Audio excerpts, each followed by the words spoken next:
Okay, what did we just hear this morning? What was that an example of? What kind of training session? When do we do that? Nope, absolutely not. Well, it depends what your schedule is. It's your dealership. You do what you choose to do. The bottom line is we said that we have to have three types of, or actually it's 3.5 types of training sessions. 1, nuts and bolts. 2, skills. And we said nuts and bolts might be something that you want to do on Monday. If you choose to do it on Friday, that's fine. But usually those nuts and bolts tend to get a little bit tense, right? Hey, you guys didn't do this, you need to do that, that type of deal. On the training sessions, Tuesday, Wednesday, Thursday, because chances are one of your team members is going to be off on one of those days. So what you end up having is 3 different classes, but 2 of them are going to be the same. So you can balance it out. On Friday, this is where the attitude session, pump-up session. On Saturday, it's just silly, giddy stuff, like a couple of jokes, hey, how you doing, pat everybody on the back and act like a bunch of kids and move on, right? So again, what class did we see this morning? Attitude session, right? Did we learn anything? Did we practice, drill, rehearse anything? We just got a good idea of how we should act and what should we feel like and what kind of, incredible amount of enthusiasm and belief and conviction we have, correct? Now, what tends to happen when you have those attitude sessions, and this is coming from experience, so I want to give you this so you're able to just grab onto it and be able to protect your team from falling into that trap, including yourself. Now listen up. Sometimes those classes are so awesome and full of energy and so exciting to the point that you are sweating, your eyes are popping out of your head, you are not screaming, but you are loud, your guys are fired up, they're on the edge of their seats, their fists pumping up in the air, they're giving each other high fives because you're just giving it straight from the heart. You're giving it right from the heart.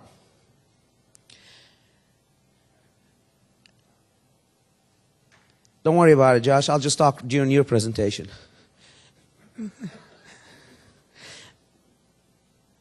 You're giving that from your heart. What ended up happening, guys, after that hour, we walk out of the class, and guess what everybody does? Can anybody tell me? What logically they should be doing is this. They should be just active, fired up, moving very fast, their chest stuck out, their shoulders are spread, they're just rocking, right?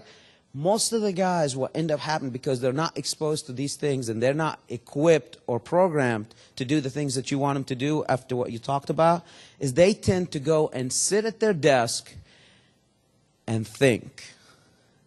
They feel that their day is fulfilled. They feel that they have done what they're supposed to do. They will think that because they had this training session and they gained that knowledge and got that information in their head, now they are in the good club. I'm good club.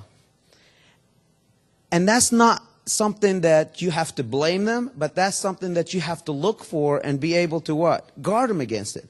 So what end up happening is, like, after I release all the sales guys, I keep my managers together.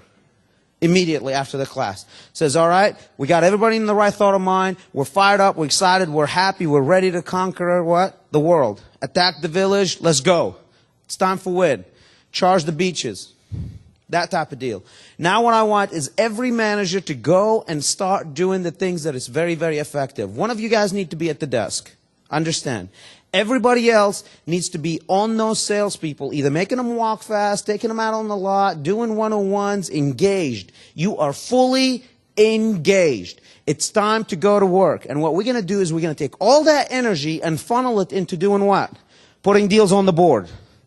Because now it's time for us to sell some cars. And the beautiful part about it is because our BDC and CDC is doing such a great job with our customer calls, by the time we come out of the class, how many people are waiting, Bill? Yeah, and they're cookied up. You know, we gave them some chocolate cookies, macadamia nuts, man. They're sugared up. They're ready to rock. And they're happy because our receptionists are trained to greet those people and set them up the right way and all that. And now it is a very positive thing. Now I say, Helmy, if they have customer, what are you trying to tell me? They won't wait on the customers? I'm here to tell you they won't. Because again, they feel that they have done their job. Their day is complete. It's just like you, Chris. You go and work out, right? You work out not because you want to work out. You work out in spite of the fact that you like it, but you like the effect of getting work that you get from working out. You work out because you want to have more energy during the day. See, we have this class as managers because we want our people to have the attitude and maybe not the skill, but the conviction of them that they can do anything they want. They just attended the class just like one of the guys that is like working out to lose weight. He's working out to lose weight. So after his workout, what is he going to do? Rest. The people that work out, that really have that as a purpose, they're working out so they can have more energy during the day so they can get a lot of things done. Same thing with the salesperson. As he's attending this class, he thinks he's done. For a manager, you're doing this class so you can give them the power, the conviction, the energy, the enthusiasm, the excitement, the ability for them to what? Self-propel to success. And part of it is you going back and slap them on the back. Spread your shoulders. Walk a little fast. You know, one of the salespeople having a hard time and he's dragging, he's scraping the floor on your dealership with his chin. It's time for you to squeeze him. Tell him, hey man, come on. It's time for us to win. Here's a brown bag. Put all your bad stuff in it. Leave it at the front of the door because somebody will grab it on their way out. And that's you. Nobody else wants your junk. Right? So that's the thing that I want kind of like just make you aware after an incredible motivating session, after an amazing, wonderful attack on averageness, mediocrity, is for you to continue that path right after the class is done. You might have never heard that before. You might think I'm absolutely insane for even talking about it. But I'm here to tell you, the minute that you have one of those great attitude sessions, watch your salespeople. As a matter of fact, watch your managers. Because some of them have not been exposed to that stuff. What ended up happening? If you're not looking out for that, you will lose a precious hour and a half to 2 hours, if not the entire day. Daryl, am I speaking the truth? My boy's not there yet. But that is very, very factual.